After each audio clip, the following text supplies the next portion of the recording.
نام و یاد خدای مهربان عرض سلام دارم خدمت تمام عزیزایی که ما را از دریچه جاودان بیا بیننده هستند. دوستا و عزیزای گرامی، در خدمت نمایندگان و بزرگایی هستیم که از قریجات خوال، تاک و تیلوم می باشند. شما قبلا با چهره های عزیزا شناخته و آشنا بودین. البته در پروژه سرک همبستگی خوال و تاک و تیلوم این روز در یک مکان متفاوت در بازار سنگ ماشه جاغوری یک مقدار کمکی که خیرین عزیز ما، دوستای گرامی ما قبلا ارسال کرده بوده با آدرس آقای لطیف محبی که ایشان هم لطف کرده این روز همی صاحب اسکواتور و بیل را خواسته و شورا را هم اینجا خواسته یک تعداد دوستا را میخواه که همی کمک را تسلیم خزاندار شورا کنه. حال در خدمت آقای محبی هستیم. آقای محبی لطف کنه بگه که کمکات توسط کدام عزیز رسیده و ما در خدمتشان هستیم. تشکر. بسم الله الرحمن الرحیم. با عرض سلام و درود خدمت حاضرین محترم، مخصوصا آقای شفیعی گرامی که مدت زیادیه که بسیار زحمت کشیده، بسیار تلاش کرده به خاطر پیشبرد از این پروژه. وقت ناوقت، گرمی، سردی تشریف آورده سر سرک. هر موقع که لازم شده در یک تلفن بنده خدا منجی خود رسنده یک دنیا تشکر. و همچنان دوستای دیگه ای که زحمت کشیدن، مخصوصا انجینر صاحب نجیر زحمت های زیاد کشیدن و همچنان دوستایی که اینجا حضور دارن، حاجی صاحب محترم، مولا صاحب محترم، شاولی خان، مسئول بیل و دیگه برادران. و عرض درود دارم، سلام خدمت بینندگان محترمی که و خیرین محترمی که این ویدیو را بیننده می باشد. دیگه تشکر از یکایکی از این دوستا که دیست از مور گرفتن و کمک های زیادی کردن که دو از انتظار بود. باور کنید که ما اینقدر انتظار نداشتیم که کاری قدر پیش بره. الحمدلله و کارهایی که لازم بود به صورت درست به پایان رسید. دیگه جهان سپاس از این کمک های از شما برادران. و خدمت از شبکه همون رقمی که اکثر کمک ها اعلان شده بود، از جمله یک کمک که از اخیراً از استرالیا شهرشین نمیخوام نام شده، یک توسط سید علی هاشمی و اسماعیل کاکای مزینا و دیگه دوستا روان شده بود. مبلغ 51620 افغانی مجموع زی پیسه بودن که 50000 شده سر ما حواله داد شورا که شاولی جان نامات تسلیم شد و مبلغ 1620 افغانی شه که مالی در خدمت خزاندار صاحب تحویل میدیم. تشکر از کمک کننده ها.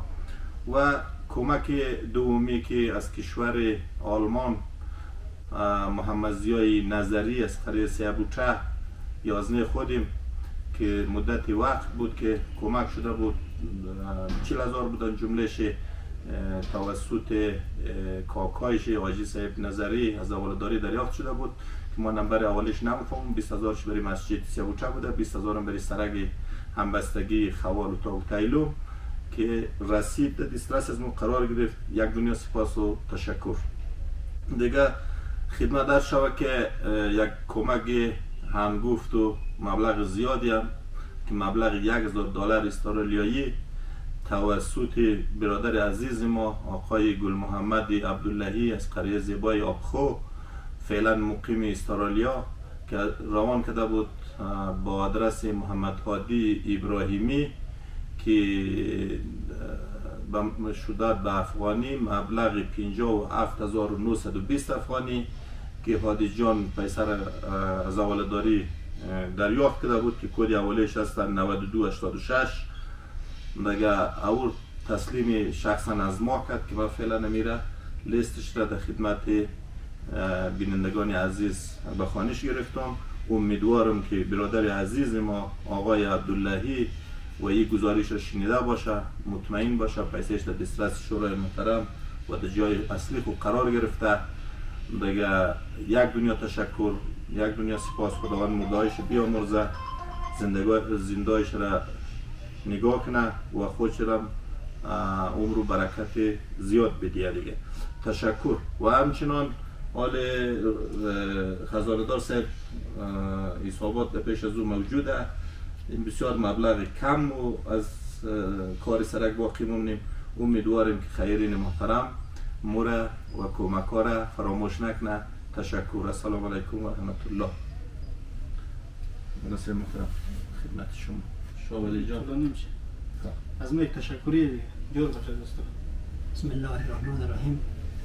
اول خوب سلام و احترام خدای حاضرین محترم و بالخصوص شفیعی صاحب که زحمت کشیدن همین نوختی روز که روزم تقریبا 5:30 بجه بیگونه دیگه همین بیخز مورم دست صدای مورم به گوش ما مرسل نه و زیاد سلام و دعای ما خدمت شما تمام خیرین محترم مسافرین عزیز بیننده های عزیز تقدیم کنیم.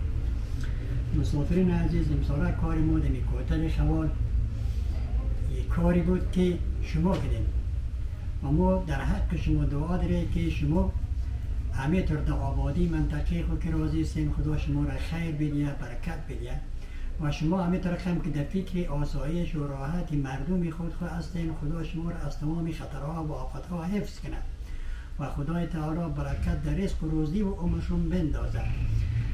مسافرین عزیز اینال کمک کنندگان عزیز این بخشش بارها اطمینان داده بید که هر کمکشون انشاءالله در جای خود میرسه یعنی طور هم در جای خود رسیده انشاءالله تا امیم روز را کمیال یک مقدار کمکی که کمیال یک کمک یعنی گفتی که محبی صاحب خدمت شما عرض کرد و خدمت شما گفت جملهش شده 79540 روپیه که از 79540 روپیه که ما امیال شاولی جان مسئول یا کارگری بدیم ما به تاریخ 2 سنبله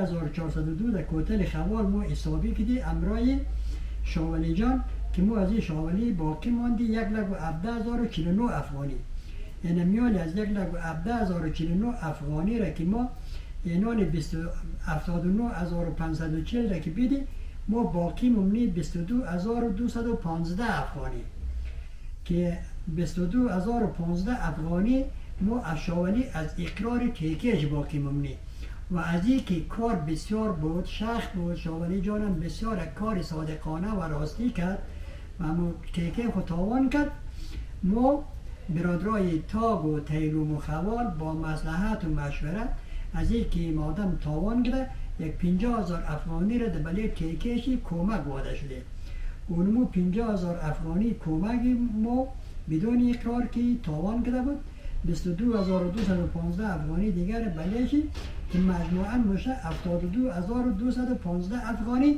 که ما از شاولی باقی ممنی شاولی جان اینی مبلغ 79,540 افغانی حساب کن یعنی آره در مجلس هم حساب شد دیگه خدا تو هم خیر بده خدا تو هم برکت بده.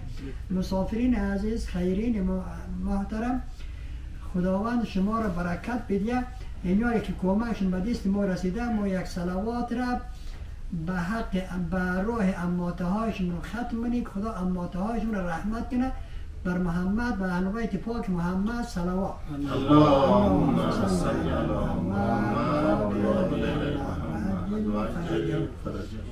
برادرای محترم خیرین عزیز میترکم که ما انتظار نداشتی که کمک های شما هم میترکم باشیم و هر کدام در سر وقت رسیده بسیار یک جهان تشکر این میالم که ما 72,215 افغانی را که ما از شاولی باقی مانده امیرم انتظارش مدره کمی لیست ما را که امدی پیش گرفته این امیرم بگیرین کمی شاولی که امیم سال با ما یک کار بسیار صادقانه و راستی کده امی از پیش ما آزردن نشنه و امید حق ها برسه دیگه خدا شما را خیر بده خدا شما را عمر بده و السلام علیکم و رحمت الله و برکاته.